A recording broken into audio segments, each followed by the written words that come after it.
بسم اللہ الرحمن الرحیم۔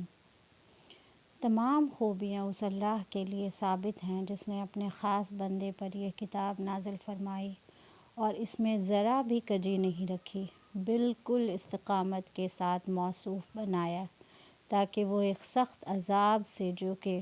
من جانب اللہ ہو ڈرائے، اور ان اہل ایمان کو جو نیک کام کرتے ہیں یہ خوشخبری دے کہ ان کو اچھا اجر ملے گا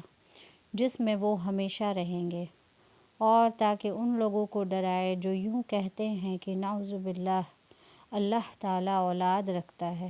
نہ تو اس کی کوئی دلیل ان کے پاس ہے اور نہ ان کے باپ دادوں کے پاس تھی۔ بڑی بھاری بات ہے جو ان کے منہ سے نکلتی ہے، اور وہ لوگ بالکل ہی جھوٹ بکتے ہیں، اور آپ جو ان پر اتنا غم کھاتے ہیں سو شاید آپ ان کے پیچھے اگر یہ لوگ اس مضمون قرآنی پر ایمان نہ لائے تو غم سے اپنی جان دے دیں گے، یعنی اتنا غم نہ کریں کہ قریب بہلاکت کر دیں۔ ہم نے زمین پر کی چیزوں کو اس زمین کے لیے باعث رونق بنایا تاکہ ہم لوگوں کی آزمائش کریں کہ ان میں زیادہ اچھا عمل کون کرتا ہے، اور ہم اس زمین پر کی تمام چیزوں کو ایک صاف میدان میں یعنی فنا کر دیں گے۔ کیا آپ یہ خیال کرتے ہیں کہ غار والے اور پہاڑ والے ہماری عجائبات قدرت میں سے کچھ تعجب کی چیز تھے؟ وہ وقت قابل ذکر ہے جب کہ ان نوجوانوں نے اس غار میں جا کر پناہ لی، پھر کہا کہ اے ہمارے پروردگار، ہم کو اپنے پاس سے رحمت کا سامان عطا فرمائیے اور ہمارے لیے ہمارے اس کام میں درستی کا سامان مہیا کر دیجیے۔ سو ہم نے اس غار میں ان کے کانوں پر سال تک نیند کا پردہ ڈال دیا، پھر ہم نے ان کو اٹھایا تاکہ ہم معلوم کر لیں کہ ان دونوں گروہ میں سے کون سا گروہ ان کے رہنے کی مدت سے زیادہ واقف تھا۔ ہم ان کا واقعہ آپ سے ٹھیک ٹھیک بیان کرتے ہیں۔ وہ لوگ چند نوجوان تھے جو اپنے رب پر ایمان لائے تھے، اور ہم نے ان کو ہدایت اور ترقی کر دی تھی،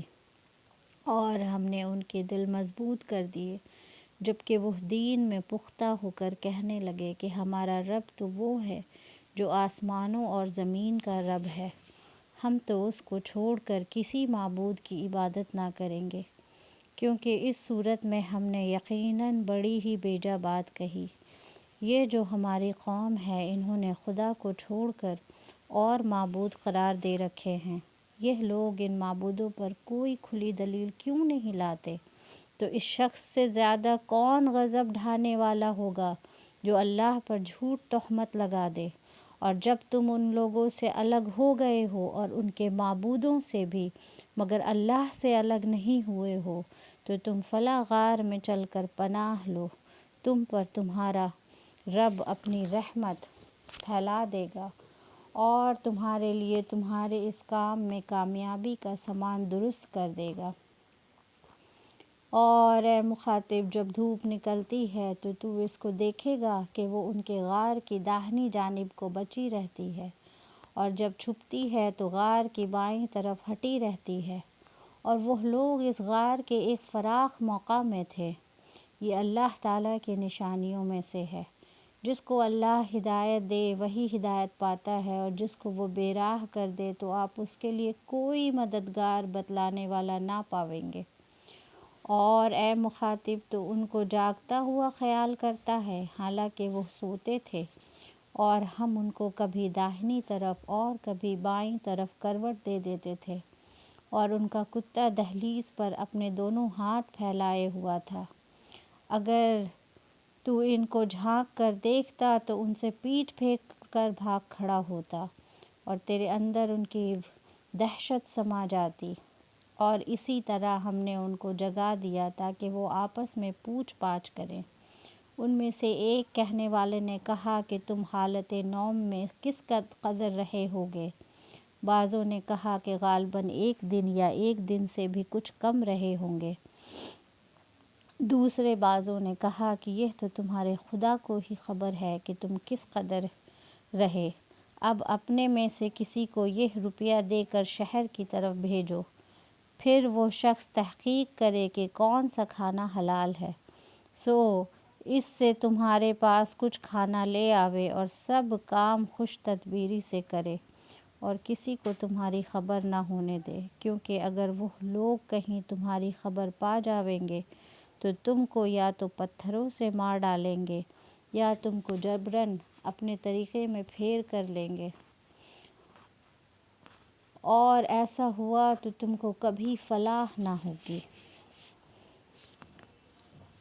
اور اسی طرح ہم نے لوگوں کو ان پر مطلع کر دیا تاکہ وہ لوگ اس بات کا یقین کر لیں کہ اللہ تعالیٰ کا وعدہ سچا ہے اور یہ قیامت میں کوئی شک نہیں۔ وہ وقت بھی قابل ذکر ہے جبکہ اس زمانہ کے لوگ ان کے معاملہ میں باہم جھگڑ رہے تھے، سو ان لوگوں نے کہا کہ ان کے پاس کوئی عمارت بنوا دو۔ ان کا رب ان کو خوب جانتا تھا۔ جو لوگ اپنے کام پر غالب تھے انہوں نے کہا کہ ہم تو ان کے پاس ایک مسجد بنا دیں گے۔ بعض لوگ تو کہیں گے کہ وہ 3 ہیں، چوتھا ان کا کتا ہے، اور بعض کہیں گے کہ وہ 5 ہے، چھٹا ان کا کتا ہے، اور یہ لوگ بے تحقیق بات کو ہانک رہے ہیں۔ اور بعض کہیں گے کہ وہ 7 ہے، 8واں اس کا کتا ہے۔ آپ کہہ دیجئے کہ میرا رب ان کا شمار خوب صحیح جانتا ہے، ان کے شمار کو بہت قلیل لوگ جانتے ہیں۔ اور بعض کہیں گے کہ وہ 7 ہے، 8واں ان کا کتا ہے۔ آپ کہہ دیجئے کہ میرا رب ان کا شمار خوب صحیح جانتا ہے، ان کے شمار کو بہت قلیل لوگ جانتے ہیں، سو آپ ان کے بارے میں بخبر سرسری بحث کے زیادہ بحث نہ کیجئے،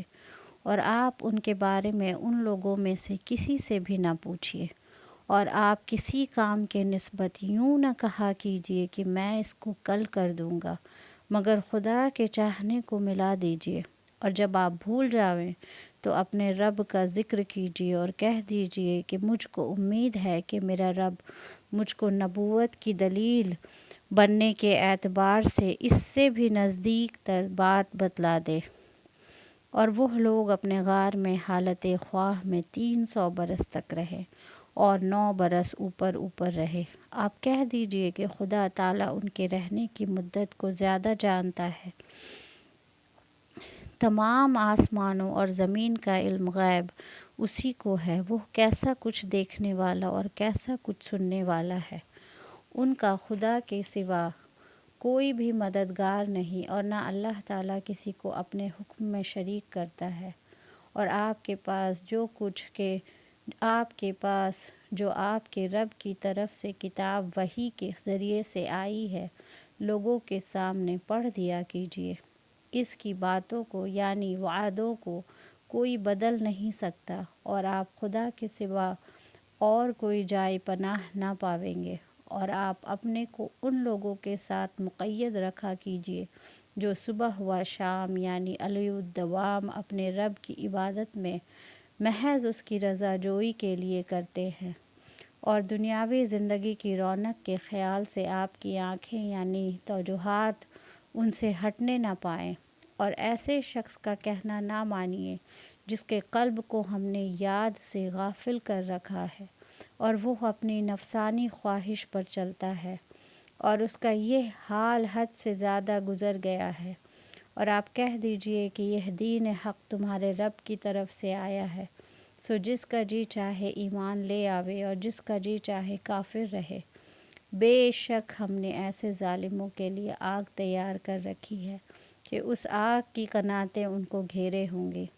اور اگر پیاس سے فریاد کریں گے تو ایسے پانی سے ان کی فریاد رسی کی جاوے گی جو تیل کی تلچھٹ کی طرح ہوگا، منہوں کو بھون ڈالے گا۔ کیا ہی برا پانی ہوگا، اور دوزخ بھی کیا ہی بری جگہ ہوگی۔ بے شک جو لوگ ایمان لائے اور انہوں نے اچھے کام کیے تو ہم ایسوں کا اجر ضائع نہ کریں گے جو اچھی طرح کام کو کرے۔ پس ایسے لوگوں کے لیے ہمیشہ رہنے کے باغ ہیں، ان کے مساکن کے نیچے نہریں بہتی ہوں گی، ان کو وہاں سونے کے کنگن پہنائے جائیں گے اور سبز رنگ کے کپڑے باریک اور دبیز ریشم کے پہنیں گے،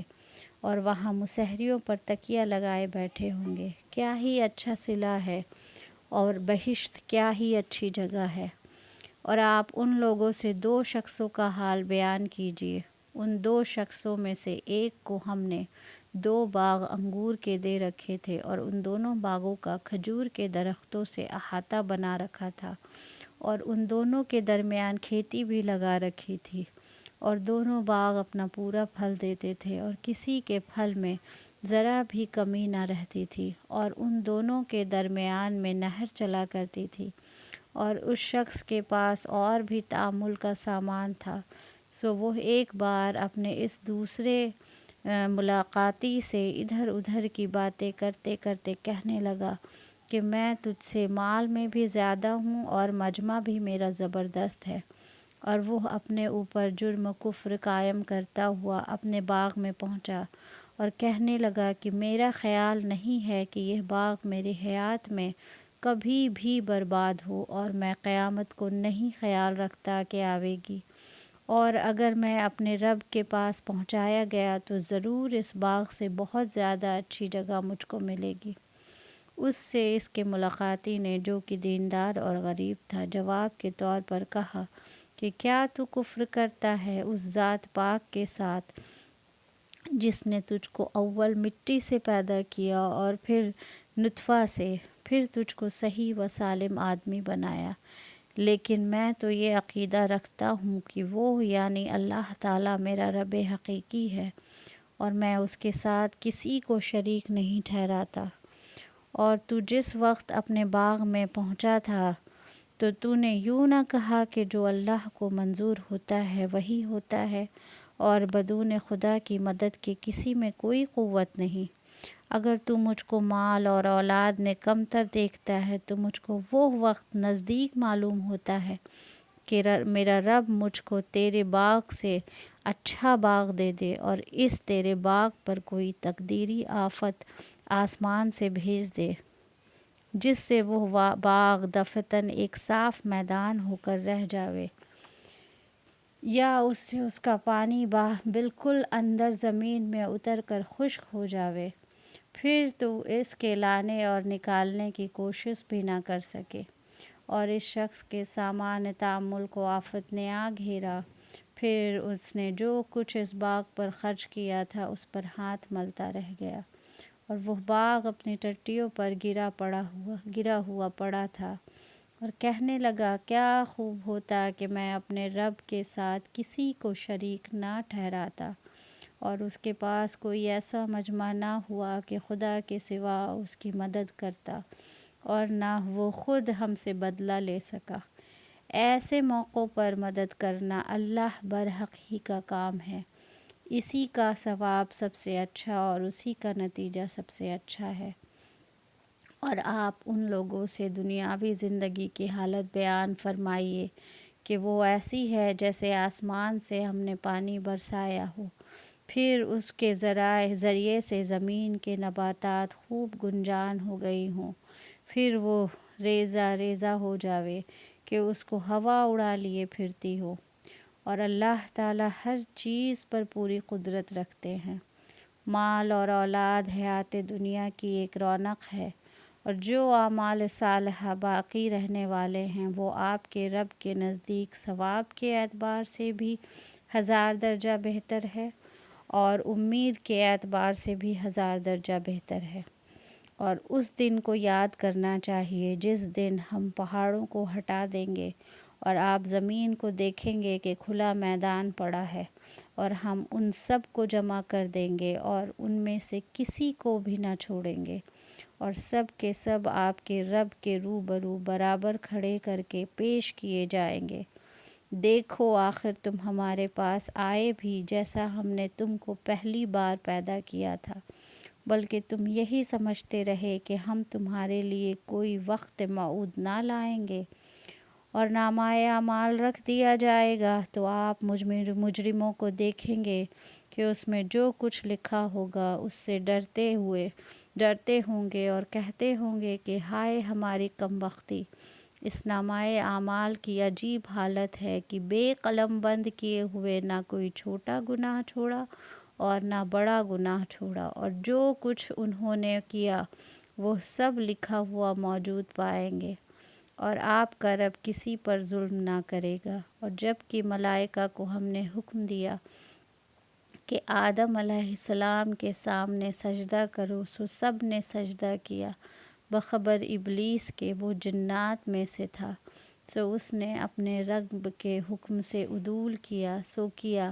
پھر بھی تم اس کو اور اس کے چیلے چانٹوں کو دوست بناتے ہو مجھ کو چھوڑ کر، حالانکہ وہ تمہارے دشمن ہیں۔ یہ ظالموں کے لیے بہت برا بدل ہے۔ میں نے ان کو نہ تو آسمان اور زمین پیدا کرنے کے وقت بلایا اور نہ خود ان کے پیدا کرنے کے وقت بلایا، اور میں ایسا عاجز نہ تھا کہ کسی کو خصوص گمراہ کرنے والوں کو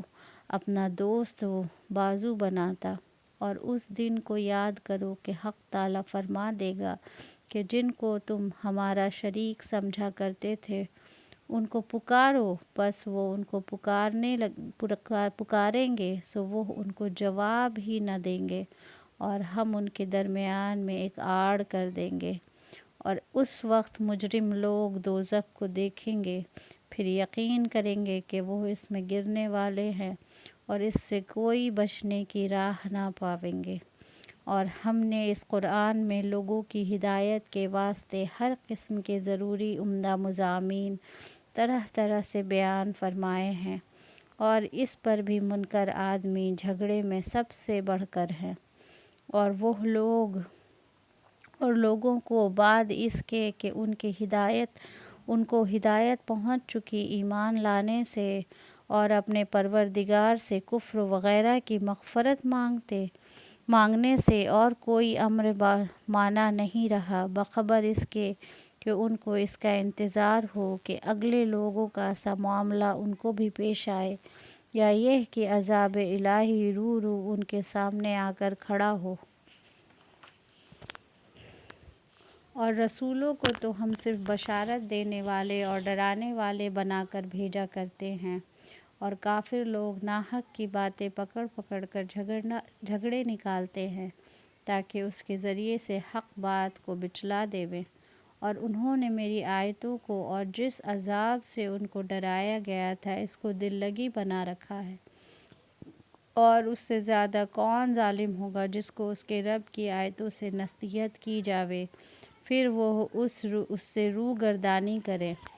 اور جو کچھ اپنے ہاتھوں گناہ سمیٹ رہا ہے اس کے نتیجے کو بھول جائے۔ ہم نے اس حق بات کے سمجھنے سے ان کے دلوں پر پردے ڈال رکھے ہیں، اور اس کے سننے سے ان کے کانوں میں ڈانٹ دے رکھی ہے، اور اسی وجہ سے اگر آپ ان کو راہ راست کی طرف بلاویں تو ایسی حالت میں ہرگز بھی راہ پر نہ آویں۔ اور آپ کا رب بڑا مغفرت کرنے والا اور بڑا رحمت والا ہے۔ اگر ان سے ان کے اعمال پر داروگیر کرنے لگتا تو ان پر فوراً ہی عذاب واقع کر دیتا، مگر ایسا نہیں کرتا، بلکہ ان کے واسطے ایک معین وقت ہے، یعنی یوم قیامت، کہ اس سے اس طرف یعنی پہلے کوئی پناہ کی جگہ نہیں پا سکتے۔ اور یہ بستیاں جن کے قصے مشہور و مذکور ہیں، جب انہوں نے یعنی ان کے باشندوں نے شرارت کی تو ہم نے ان کو ہلاک کر دیا، اور ہم نے ان کے ہلاک ہونے کے لیے وقت معین کیا تھا۔ وہ وقت یاد کرو جب کہ موسیٰ علیہ السلام نے اپنے خادم سے فرمایا کہ میں اس سفر میں برابر چلا جاؤں گا یہاں تک کہ اس موقع پر پہنچ جاؤں جہاں دو دریا آپس میں ملے ہیں، یا یوں ہی زمانہ دراز تک چلتا رہوں گا۔ پس جب چلتے چلتے دونوں دریاؤں کے جمع ہونے کے موقع پر پہنچے، اپنی مچھلی کو دونوں بھول گئے، اور اس مچھلی نے اپنی راہ لی اور چل دی۔ پھر جب دونوں وہاں سے آگے بڑھ گئے تو موسیٰ علیہ السلام نے اپنے خادم سے فرمایا کہ ہمارا ناشتہ تو لاؤ، ہم کو تو اس سفر میں یعنی آج کے منزل میں بڑی تکلیف پہنچی۔ خادم نے کہا کہ لیجئے دیکھیے، عجیب بات ہوئی، جب ہم اس پتھر کے قریب ٹھہرے سو میں اس مچھلی کے تذکرہ کو ہی بھول گیا، اور مجھ کو شیطان ہی نے بھلا دیا کہ میں اس کا ذکر کرتا، اور وہ قصہ یہ ہوا کہ اس مچھلی نے زندہ ہونے کے بعد دریا میں عجیب طور پر اپنی راہ لی۔ موسیٰ علیہ السلام نے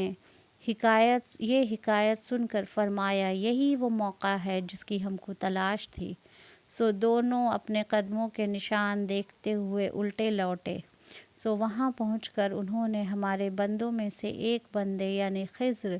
کو پایا، جن کو ہم نے اپنی خاص رحمت یعنی مقبولیت دی تھی، اور ہم نے ان کو اپنے پاس سے ایک خاص طور کا علم سکھلایا تھا۔ موسیٰ علیہ السلام نے ان کو سلام کیا اور ان سے فرمایا کہ میں آپ کے ساتھ رہ سکتا ہوں، اس شرط سے کہ جو علم مفید آپ کو من جانب اللہ سکھلایا گیا ہے اس میں سے آپ مجھ کو بھی سکھلا دیں۔ ان بزرگ نے جواب دیا، آپ میرے ساتھ رہ کر میرے افعال پر صبر نہ ہو سکے گا،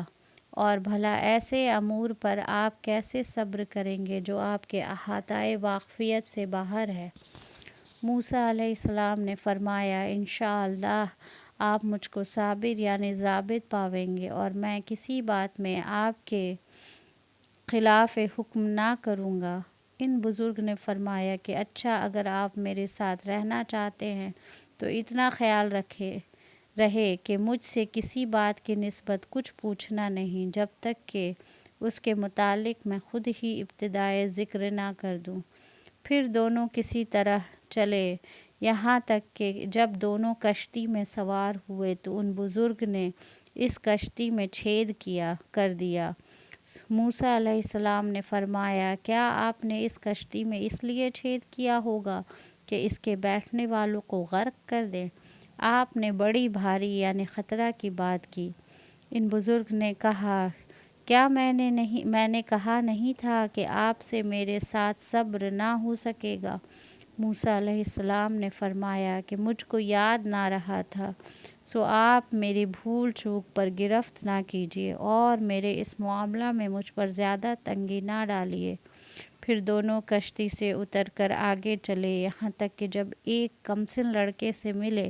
تو ان بزرگ نے اس کو مار ڈالا۔ موسیٰ علیہ السلام گھبرا کر کہنے لگے، آپ نے ایک بے گناہ جان کو مار ڈالا، وہ بھی بے بدلے کسی جان کے، بے شک آپ نے تو یہ بڑی بیجا حرکت کی۔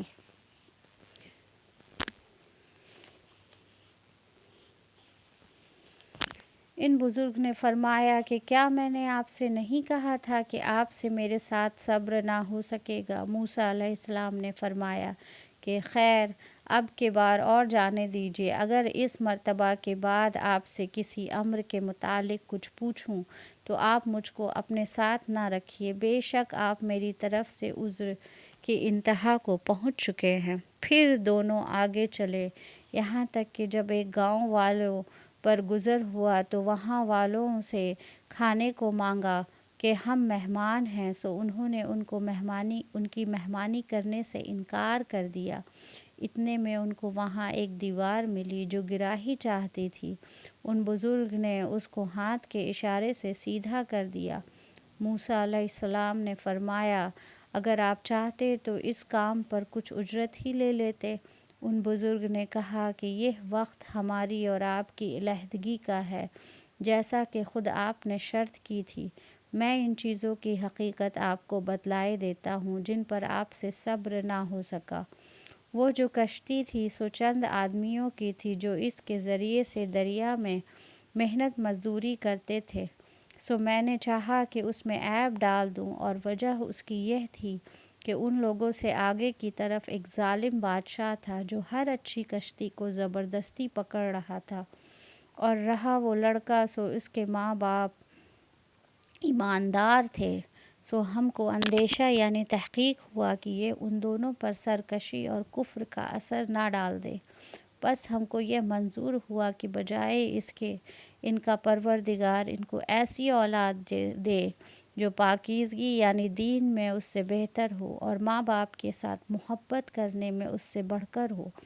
اور رہی دیوار، سو وہ 2 یتیم لڑکوں کی تھی جو اس شہر میں رہتے ہیں، اور اس دیوار کے نیچے ان کا کچھ مال مدفون تھا کہ ان کے باپ سے میراث میں پہنچا ہے، اور ان کا باپ جو مر گیا ہے وہ ایک نیک آدمی تھا۔ سو آپ کے رب نے اپنی مہربانی سے چاہا کہ وہ دونوں اپنی جوانی کی عمر کو پہنچ جاویں اور اپنا دفینہ نکال لیں آپ کے رب کی رحمت سے، اور یہ سارے کام میں نے با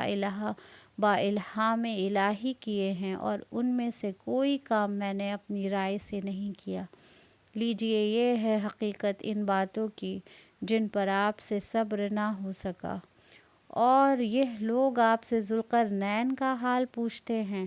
آپ فرما دیجئے کہ میں اس کا ذکر بھی تمہارے سامنے بیان کرتا ہوں۔ سو ہم نے ان کو روئے زمین پر حکومت دی تھی، اور ہم نے ان کو ہر قسم کا سامان کافی دیا تھا، چنانچہ وہ بارگاہ فتوحات ملک مغرب کی ایک راہ پر ہو لیے، یہاں تک کہ جب غروب آفتاب کے موقع پر پہنچے تو وہ آفتاب ان کو ایک سیاہ رنگ کے پانی میں ڈوبتا ہوا دکھلائی دیا، اور اس موقع پر انہوں نے ایک قوم دیکھی۔ ہم نے الہاماً یہ کہا کہ اے ذوالقرنین، خواہ سزا دو اور خواہ ان کے بارے میں نرمی کا معاملہ اختیار کرو۔ ذوالقرنین نے عرض کیا، بہت اچھا، اول دعوت ایمان ہی کروں گا، لیکن جو ظالم رہے گا سو اس کو تو ہم لوگ سزا دیں گے، پھر وہ اپنے مالک حقیقی کے پاس پہنچایا جاوے گا، پھر وہ اس کو دوزخ کی سخت سزا دے گا، اور جو شخص ایمان لے آوے گا اور نیک عمل کرے گا تو اس کے لیے آخرت میں بھی بدلے میں بھلائی ملے گی، اور ہم دنیا میں بھی اپنے برتاؤ میں اس کو آسان اور نرم بات کہیں گے۔ پھر ایک دوسری راہ پر ہو لیے، یہاں تک کہ جب مسافت قطع کر کے طلوع آفتاب کے موقع پر پہنچے تو آفتاب کو ایک ایسی قوم پر طلوع ہوتے دیکھا جن کے لیے ہم نے آفتاب کے اوپر کوئی آڑ نہیں رکھی۔ یہ قصہ اسی طرح ہے، اور ذوالقرنین کے پاس جو کچھ سامان وغیرہ تھا ہم کو اس کی پوری خبر ہے۔ پھر مشرق و مغرب فتح کر کے ایک اور راہ پر ہو لیے، یہاں تک کہ جب وہ دو پہاڑوں کے درمیان پہنچے تو ان پہاڑوں سے اس طرف ایک قوم کو دیکھا جو کوئی بات سمجھنے کے قریب بھی نہیں پہنچتے۔ انہوں نے ذوالقرنین سے عرض کیا کہ اے ذوالقرنین، قوم یاجوج و ماجوج جو اس گھاٹی کے اس طرف رہتے ہیں ہماری اس سرزمین میں کبھی کبھی بڑا فساد مچاتے ہیں، سو کیا ہم لوگ آپ کے لیے کچھ چندہ جمع کر دیں، اس شرط پر کہ آپ ہمارے اور ان کے درمیان میں کوئی روک بنا دیں کہ وہ پھر آنے نہ پائیں۔ ذوالقرنین نے جواب دیا کہ جس مال میں میرے رب نے مجھ کو اختیار دیا ہے وہ بہت کچھ ہے، سو مال کی تو مجھے ضرورت نہیں، البتہ قوت یعنی ہاتھ پاؤں سے میری مدد کرو تو میں تمہارے اور ان کے درمیان خوب مضبوط دیوار بنا دوں۔ اچھا، تو تم لوگ میرے پاس لوہے کی چادریں لاؤ، یہاں تک کہ جب ردے ملاتے ملاتے ان کے دونوں سروں کے بیچ کے خلا کو برابر کر دیا تو حکم دیا کہ دھونکو، اور دھونکنا شروع ہو گیا، یہاں تک کہ جب اس کو لال انگار کر دیا تو اس وقت حکم دیا کہ اب میرے پاس پگھلا ہوا تانبا لاؤ جو پہلے سے تیار